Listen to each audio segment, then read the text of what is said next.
The default form of most nouns is singular, meaning there's only one of it, but those nouns can also be plural to denote any quantity other than one.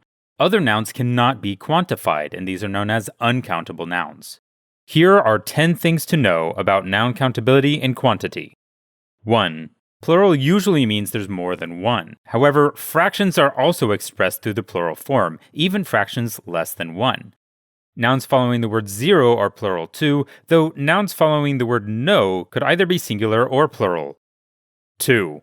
Regular plurals are created when you add an s at the end, though sometimes the base word requires a bit more adjustment. For example, words that end with the s, z, sh, ch, and x sounds need an e before the final plural s.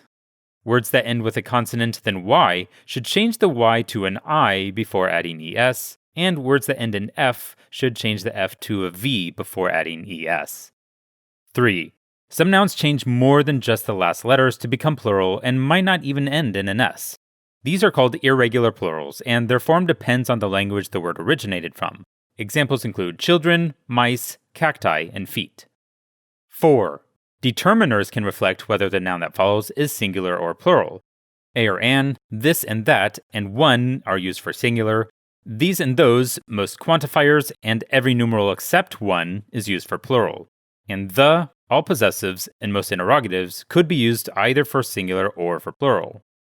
The quantifiers each, every, and either are unique in that they acknowledge multiple nouns but are otherwise treated as singular. For example, you would say every guest has arrived, not every guests have arrived. 5. Uncountable nouns include abstract or intangible nouns, like love, intelligence, or speed, and nouns that are primarily measured by volume or other non-discrete systems, such as water, dough, or sound. Some nouns could be expressed either as countable or uncountable depending on the context, especially foods like steak or cheese, or materials like metal or paper. 6. The words number, things, many, and fewer are associated with countable nouns, while the corresponding words amount, stuff, much, and less are associated with uncountable nouns. 7. Uncountable nouns behave like singular nouns in two ways. First, they can be represented by singular pronouns it, this, and that.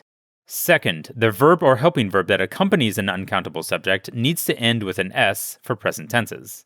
But unlike singular nouns, uncountables cannot be coupled with the determiners a or an. 8.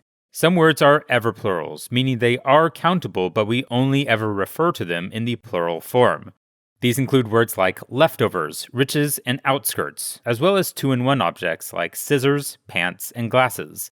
Even when there's only one of them, you can't use the singular form. So instead of one scissor is, you'd have to say some scissors are.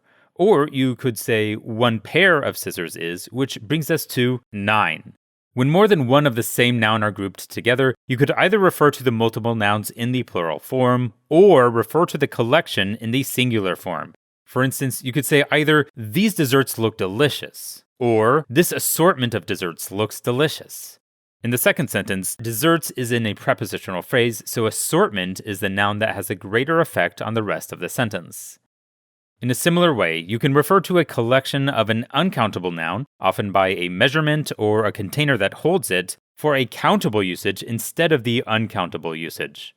For example, you might say, I'd like some soup, please, or I'd like a bowl of soup, or I'd like 2 bowls of soup. 10. Some collective terms are unique to the specific nouns they refer to.